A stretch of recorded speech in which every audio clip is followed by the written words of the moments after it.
everyone. My name is Elizabeth Taranigan, and I will continue the report of my co-reporter, Elizabeth.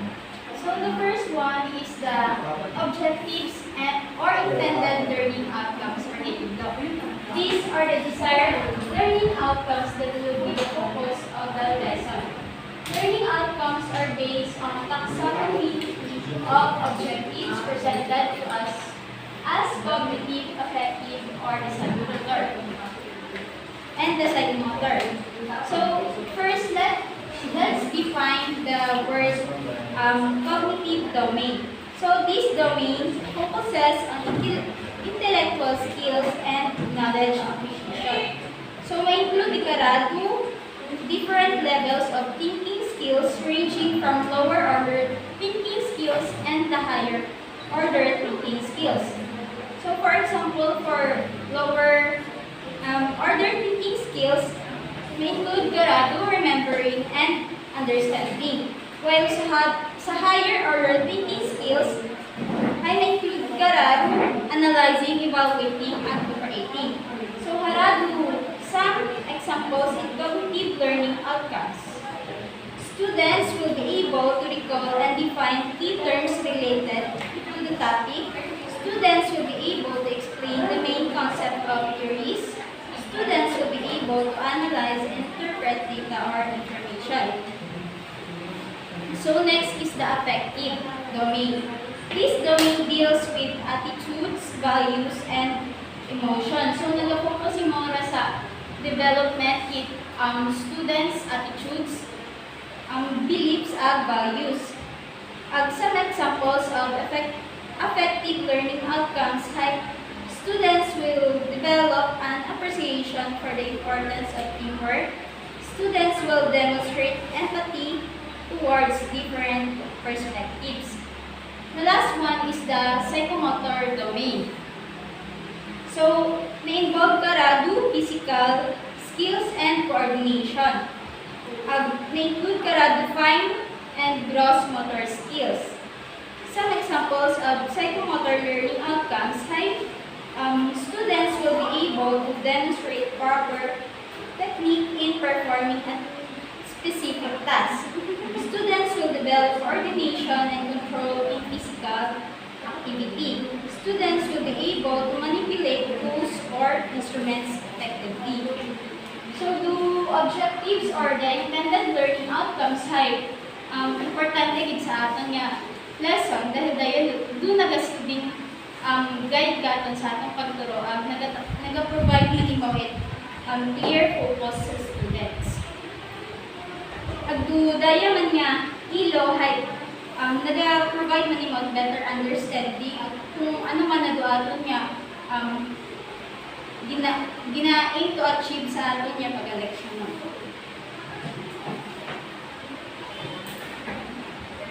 Next is the Bloom's taxonomy, and it's revised Bloom's by Anderson 2001. So let's start with the original Bloom's taxonomy. These range from lower order thinking skills to higher order thinking skills. These are the evaluation, synthesis, analysis, application, comprehension, and the knowledge. And sa revised na this rearranges the levels and uses different verbs to describe each level. At the highest level, we have the creating, evaluating, analyzing, applying, understanding, and remembering. So there are three major changes in revised taxonomy. The first one is changing the names in the 6 categories from nouns to verbs. The first major change is the shift from using nouns to verbs in naming 6 categories. By using verbs, the revised taxonomy emphasizes the action or cognitive process that students should engage in to demonstrate their understanding or mastery of a particular concept or skill. For example, instead of focusing on the noun, knowledge, taxonomy highlights the action of remembering, which involves recalling or retrieving information from memory. So, the second is rearranging these categories. So, in the original Bloom's taxonomy, the categories were arranged in a hierarchical or from lower order thinking skills to higher order thinking skills. However, in the revised version, the categories are arranged in a more fluid and interconnected manner.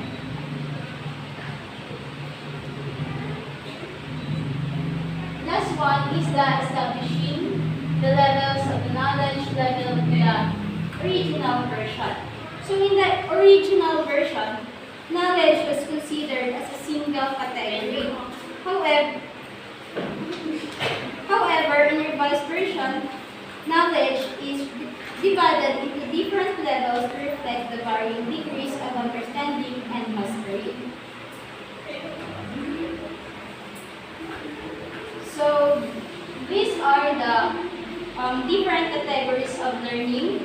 These categories help us to understand how we acquire knowledge and apply it in various situations. So, the first one is remembering. It recall or retrieve previous learned information. An example of keywords I defines, describes, identifies, labels, is, outlines, select, and states. Next is understanding.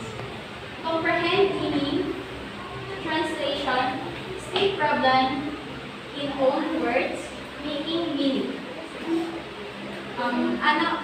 It involves tasks such as comprehends, explains, distinguishes, estimates, gives examples, interprets, predicts, rewrites, summarizes. Next is applying. It uses of concept in a new situation, applies what has been learned in new situation, and involve tasks such as applies, changes, computes, operates, constructs, modifies, manipulates, prepares, shows, and solves. Next is analyzing. It separates materials or concepts into component parts so that the organization is clear. Distinguishes between facts and inferences. And it involves tasks such as breakdown, compares, contrasts, diagrams, differentiates, discriminates, identifies, infers, outlines, relates, selects, separates. Next is evaluating. Makes judgment about the value of ideas or materials. And it involves tasks such as appraises, compares, criticizes, defends, describes, discriminates, evaluates, interprets, justifies, and summarizes. And the last one is the creating. It builds a structure or pattern from various elements. Put parts together to create a whole, to make new meaning or structure. And it includes tasks such as proposes, complex, designs, generates, modifies, organizes, rearranges, revises, rewrites, summarizes, and predicts. And that's all.